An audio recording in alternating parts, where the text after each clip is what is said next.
Yo, y'all know what it is, y'all know what it ain't. What's the word? Phone them Mets, how you feeling? I got a big block to block coming up, but I ain't gonna say shit right now.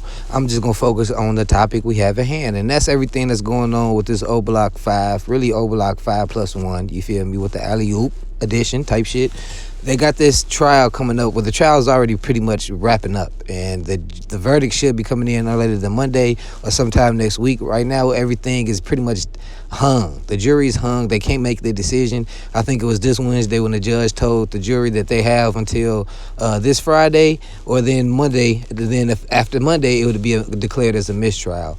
You know, it's all up to depending on what side you is. I know everybody on Duck's side gonna be astonished and hurt, but everybody on, you know, the O Block side, that's what they rooting for. The first couple of days of trial was kind of like a circus show. It reminded me of Jerry Springer and shit. Everybody pointing fingers and elbows at each other. Some people self-snitching on their damn selves. It was ridiculous. It was crazy. It was a lot of bloggers that was even brought up in the courtroom and on YouTube that was involved in some of the case proceedings itself, with evidence and different shit that was them interfering. It was just wild, man. That's why I had to step back from that shit. I don't want to be one of the bloggers tied up in that. But also, besides that, it's a few people that's on the O Block side that don't even really want to be a part of that RICO, because they also going for the RICO. I think things would have been easier if they would have stuck to just like a trial for murder for FBG Duck, but they tried to throw the RICO on there. They didn't find any guns or any drugs or anything like that to prove it was the enterprise, so that's looking weak. C-Thang has the least evidence on him, but besides everything I just said, it was also determined that I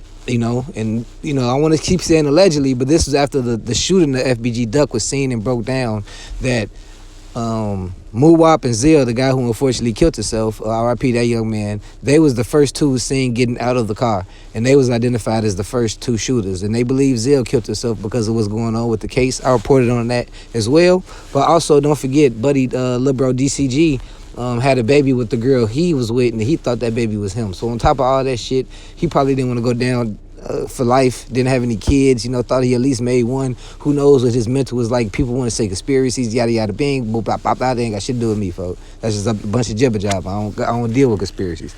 But as far as everything else that's going on, it seems like after Monday, man, we're going to get a shock of the century. It's either going to be good news or bad news. But everything that's going on, it seems like a mistrial. I can't see that not happening, but the way the judicial system in Chicago work, man, it's like motherfuckers do be getting off, but niggas be getting slaved for these bodies now. And it's not as many years as you think. I ain't been seeing a lot of 60 years thrown out in a long time, you feel me? In a long time, unless I just ain't been in the know. But I could see some decades being attached to some of these young dudes' lives, man. But we gonna all figure it out soon. Get in the comment section and let me know what y'all think below. I'm gone.